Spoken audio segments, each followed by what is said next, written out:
Hello, everyone, and welcome back to another episode of Acupuncture is My Life. Now, this episode I felt I needed to do, especially after yesterday, because over the past few months, I've been getting people coming into the Acupuncture is My Life clinic here in New York, as well as contacting Acupuncture is My Life, and I've been doing virtual health sessions, with individuals from the UK, from India, from Australia, from Japan, Russian Federation, one from Germany, but it just goes on. It's a global issue. And to realize that in treating these individuals, now virtually it's just showing them acupressure points to do, but in clinic, of course, it's usually acupuncture. But what happens here is, for the past few months, I've been getting tons of individuals coming in complaining they can't sleep. And can acupuncture or acupressure help them? So virtually, I would show people acupressure points that may help them. They've tried it with great success, but then the sleepless symptoms would come back. Same with the individuals, many of the patients that have been coming into my office, and only to find out after reassessing them session after session, whether it's virtually or in the clinic, that over 94% of them, it was due to the foods they're eating before bedtime. Now, many individuals would say, whether it's through acupuncture or acupressure, oh, it works for a couple of nights, I have a good sleep, then all of a sudden, it's back to no sleep. And then we're coming in again or contacting you again. And as I would delve deeper into, their cases, it would come back to questions regarding food. And what a lot of individuals don't understand, that having poor sleep, a poor night's sleep, tends to lead an individual to crave tons of unhealthy snacks or different types of junk foods the following day.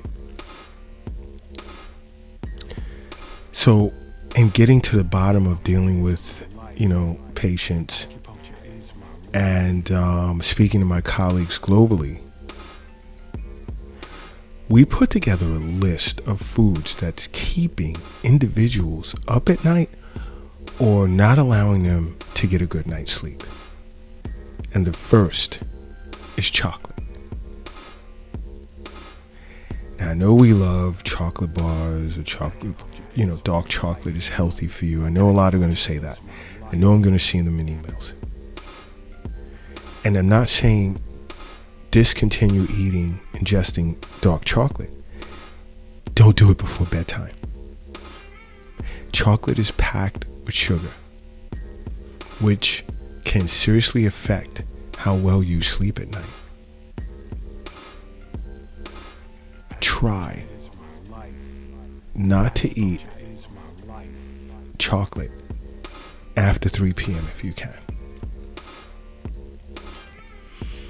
Because mine, as well as my colleagues globally, our experience led us to realize that individuals who eat more sugar and more saturated fats cannot get into a deep sleep at night, and also presented with a tendency to wake up throughout the night.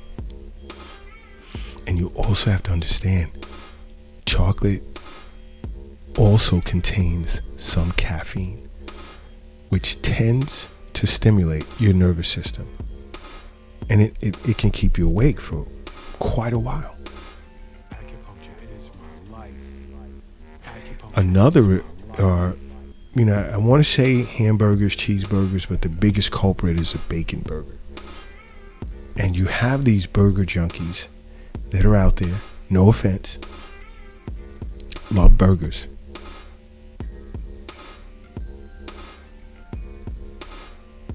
I recommend turkey or chicken burger, but that's just me. But if you're big on bacon hamburgers, don't do it before bedtime, please. Loaded has a huge fat content. And this type of fat triggers the production of acids from the stomach, which can cause, it serves as one of the bigger culprits of acid reflux. So you want to avoid these types of foods, those being fried or fatty foods, near bedtime, or you will not get a good night's sleep.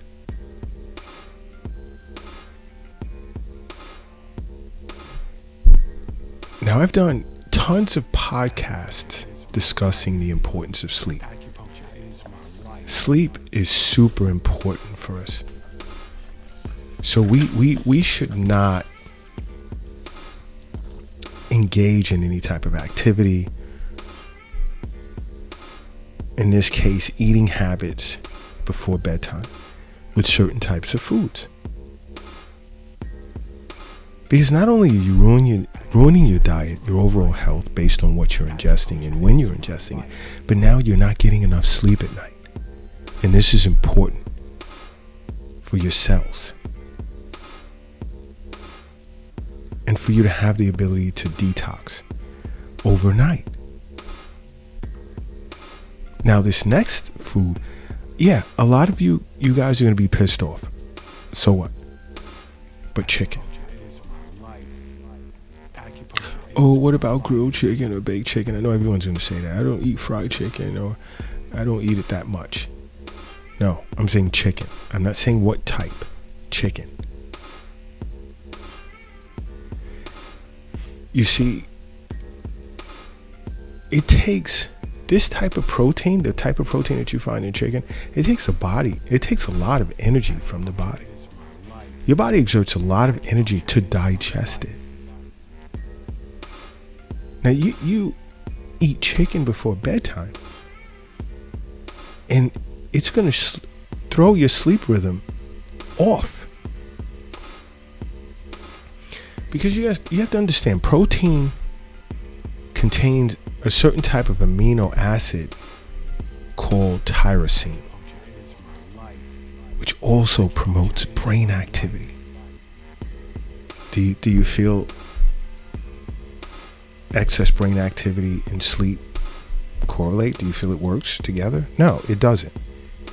So this is why I say chicken. Again, I'm not telling you not to eat chicken. Just not before bedtime. Give yourself a few hours to digest your last meal.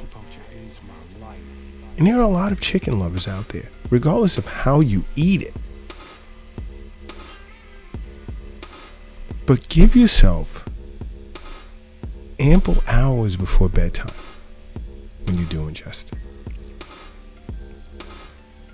Next is pizza.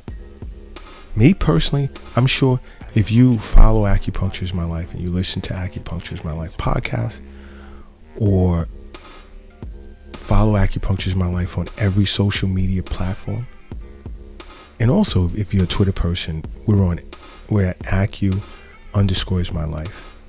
Or even if you go to the acupunctureismylife.com website, which is running an awesome women's health series in acupuncture in their blog section. Or even if you subscribe to our weekly newsletter, you would know already. Acupuncture is My Life is not a fan of pizza.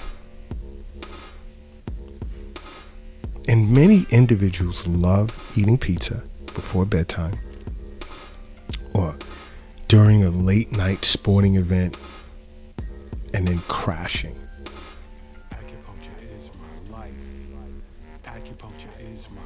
the cheese on pizza is rich in fat, and the tomato sauce is acidic. That combination doesn't work when you want to get a good night's sleep. It doesn't. I mean, one, you're looking at the high potential for heartburn. And if any of you globally ever experienced heartburn before, you know you cannot sleep if you're going through a bout with heartburn. Forget about it.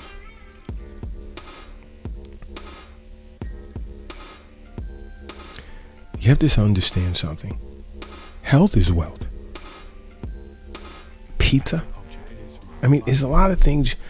It may look good, it may sound good, it may taste good, but what good is it doing for you? Health is wealth. The wealth, it's not in the bank. It's not in your safe. It's not in your pocket. It's not in your purse. It's not under the mattress. It's not in the shoebox in the closet. It's not under the doghouse in the backyard. It's in you. And I'll say it again. Why would you want to put that shit in your mouth? Pizza. And yes, I'm hoping you feel bad hearing that, because it's about your health. Now another, I know millions, most know, being that this is a global podcast, billions love this next one. And it's ice cream. Many people love ice cream.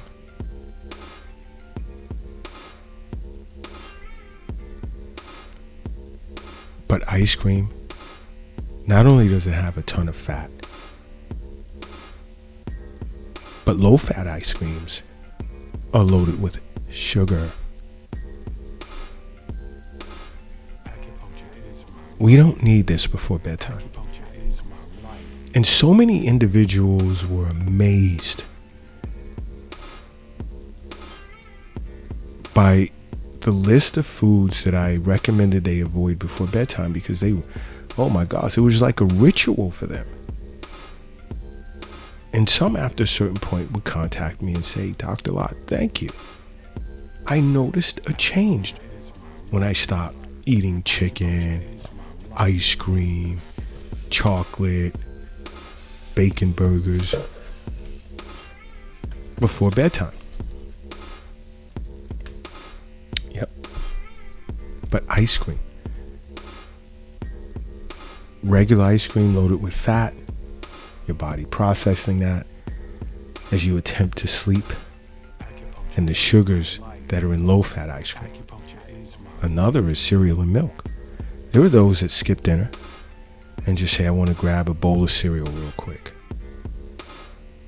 Now, I'm not a fan of milk, but 9.9 times out of 10,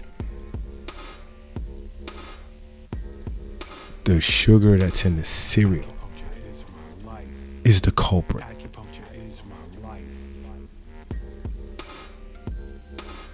Because once your blood sugar spikes, it puts your body's fat storage to work throughout the night. You're not going to get a good night's sleep under those conditions. You're not. This is where people will say, wow, I went to sleep, but I woke up and I still feel tired. Because you didn't get a deep sleep that's required, which this isn't good. And this is why I started this podcast by telling you, when you don't get a good night's sleep, that tends to lead to you chasing after snacks and junk foods just to get the quick fix from the sugar. Oh my gosh, because I'm just so tired, I need a quick pick-me-up. Now here's something that's going to shock many individuals. Celery. Yep, eyebrows are raised. People are like, well, I don't eat it anyway, but the ones that do, like What are you talking about? Celery? I mean, like, how does it? Celery is a diuretic. So you will be running to the bathroom to pee throughout the night. Because celery pushes water through your system quickly. And you will have your bathroom visits throughout the night. Now, you don't want any accidents, because now you're going to be up for quite a while correcting that mistake, that accident.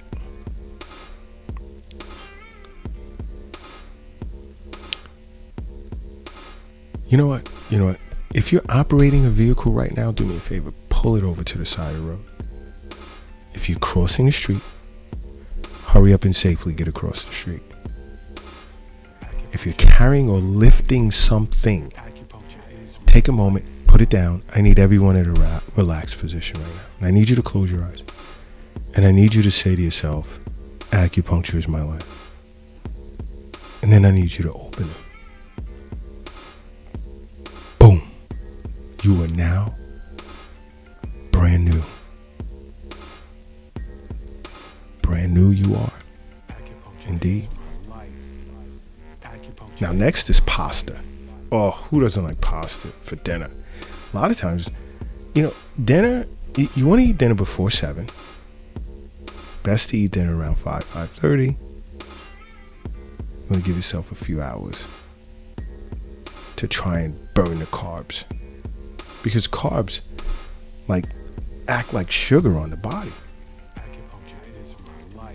Which then, of course, activates your food storage system. Your fat, not food, fat storage system. Which is going to run throughout the entire night.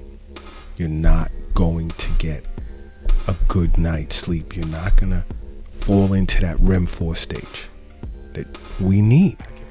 So that when we wake up, we're like, whoa, I feel refreshed. What's going on today? I'm ready to tackle everything that needs to be done. Yep.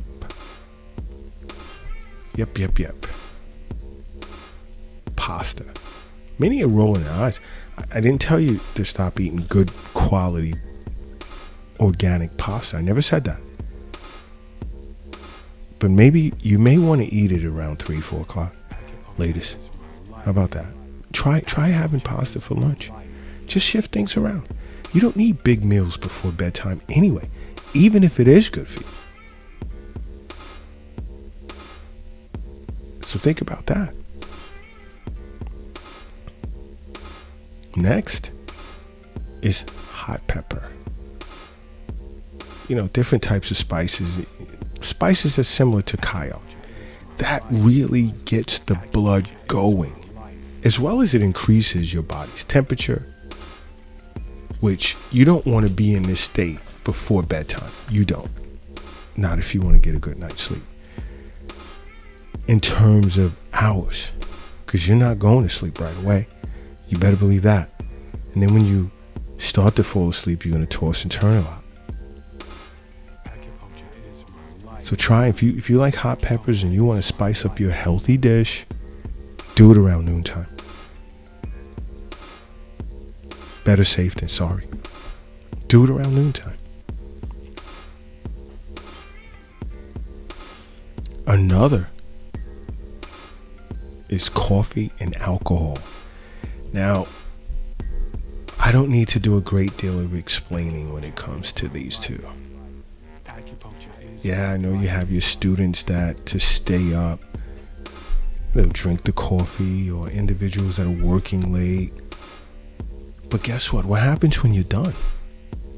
What happens when you're done? Because we all know the reason why we're taking it late at night for the most part is because it's to keep us up. It's because of the caffeine content. But guess what? Caffeine stays in your system long after you're done drinking it. You think that's going to help you get a good night's sleep? Do you? Alcohol is notorious for not allowing you to reach restorative levels of sleep. Yeah, you'll fall asleep. You have those that get like really drunk and just pass out. When you wake up, do you feel good? Do you feel rested? Do you feel like you're ready to go to the gym and exercise? Now, some do, but they don't go to the gym because they're loaded with energy. They're trying to work that off. Yeah. And alcohol also negatively affects sleep apnea. So if you have that as a disorder, it's only going to make it worse. It's going to exacerbate it.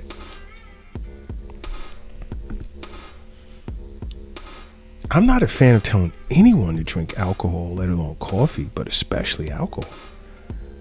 We don't have coffee time here at Acupuncture is My Life. We have tea time, not coffee time. Acupuncture is my life. Acupuncture is my life. But the key here is not just myself, but my global acupuncture colleagues have come to understand these certain foods are what's keeping a lot of individuals globally awake at night when they should be sleeping, or not allowing them to get a good restorative night's sleep.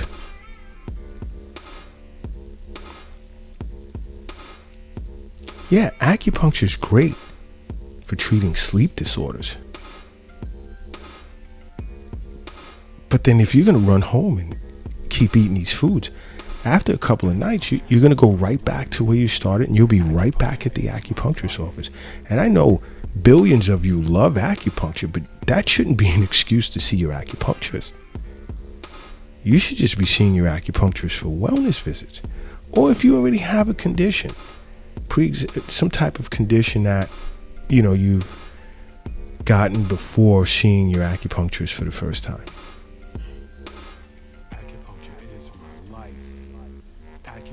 Acupuncture can assist with managing that. And even in some cases, along with whatever regimen your doctor may have you on. Because acupuncture is known to be a great form of, adjunct form of care.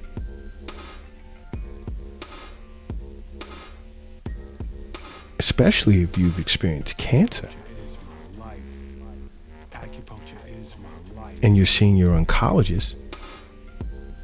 You even have oncologists out there that are recommending their patients see an acupuncturist as well, along with the care that they're providing their patients. But not to get off track. If you're not getting a good night's sleep, think about this list that I just put out there.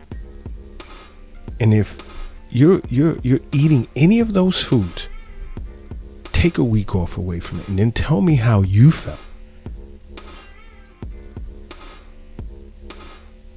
How was your night's sleep?